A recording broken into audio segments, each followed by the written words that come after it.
Choosing a holster can not only be challenging, but if you do it wrong, it could be really dangerous.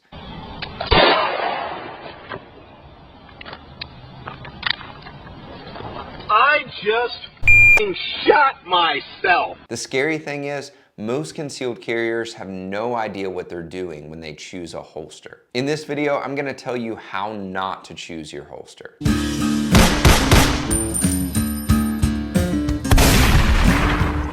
What is up, guys? Will Workman here with Workman Protection, here to give you the skills, the tools, and the mindset to protect yourself and your family. Don't forget to hit that like and subscribe button down below so that we can get this training past the algorithm. Our sponsor for today's video is Locked In Grip Liquid Shooting Chalk. Locked In Grip keeps your hands free of moisture while providing a great connection to your firearm during training. I tend to get sweaty hands when I train, which causes me to get a blister right here. Locked In Grip makes a huge difference in my connection to the gun, and I never go to the range without it. Check them out at lockedingrip.com. Let's get right into how not to choose a holster. And don't worry, if you hang around till the end, I'll tell you the right way to do it. Don't buy something based only on comfort. Now, I'm not saying that concealed carry is supposed to be uncomfortable by any means, but most people are so worried about comfort that they buy a holster that does nothing other than basically wrap the gun in a pillow and make it impossible to get to fast. Usually the holster companies that only advertise comfort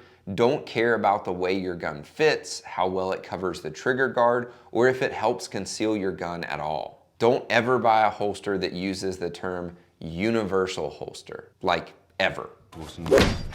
That's not good enough! If it claims that it's a perfect fit for all compact sized guns, that means it doesn't fit any of them well. There is no universal holster. It will just universally suck for all guns.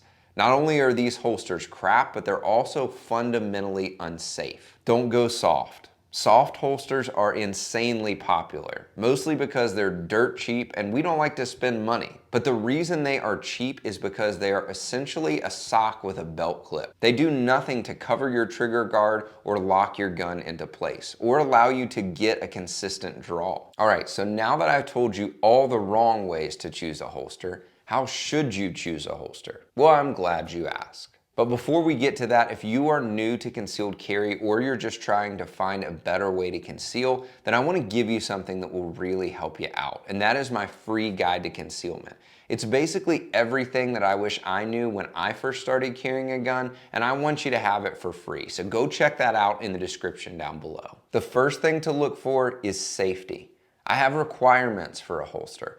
A holster must cover the trigger guard completely. This means that it's impossible to get your finger on the trigger while the gun is in the holster. It also must hold the firearm securely. This means that the gun clicks into the holster and it's not going to shift or drop the gun if you're knocked over in a fight. A holster also has to allow you to access the firearm consistently. This means that the gun never shifts around in the holster and the holster doesn't shift around in your pants. The gun is always where it needs to be when you need it. And lastly, the holster must hold its shape even when the gun is drawn. This makes sure that you can holster the gun safely and consistently every time instead of having to stick your fingers in front of the gun to open up the holster or maybe losing some fingers. Spend a little extra on a quality Kydex holster. Not only are they so much better for your shooting performance, but the safety features could just save your life. Like this KSG Armory holster. Now this one is made specifically for the Glock 19, and you can see it clicks into place and holds the gun securely and follows all of the safety rules. If you need a good holster, then go check out KSG Armory in the description down below. Once a holster passes these safety checks, then just decide what position you want to carry in and pick a holster specifically to that form of carry, appendix, strong side, or pocket carry. Even if you try to find one that works for multiple positions, it's probably not going to be great for any. Then think about the clothes that you want to wear on a regular basis. Can you wear a belt every day? Do you have to tuck in your shirt? Do you need a holster setup that allows you to carry in gym shorts or joggers or a suit? Instead of changing everything about the way you dress to carry a gun, think about what you need the holster to do to help you conceal in the clothing that you already wear every day. You don't have to change your whole wardrobe, just think about how and where you need to carry a gun to fit your lifestyle. Carrying a gun doesn't have to be difficult, but it does require some thinking to figure out what will work best for you. If you gained value from this video, then don't forget to like and subscribe down below, and check out our other content if you're interested in all things concealed carry. And until next time, be alert, stand firm in your faith, be strong, be courageous, and let all that you do be done in love. Thanks for watching, and I'll see you next time.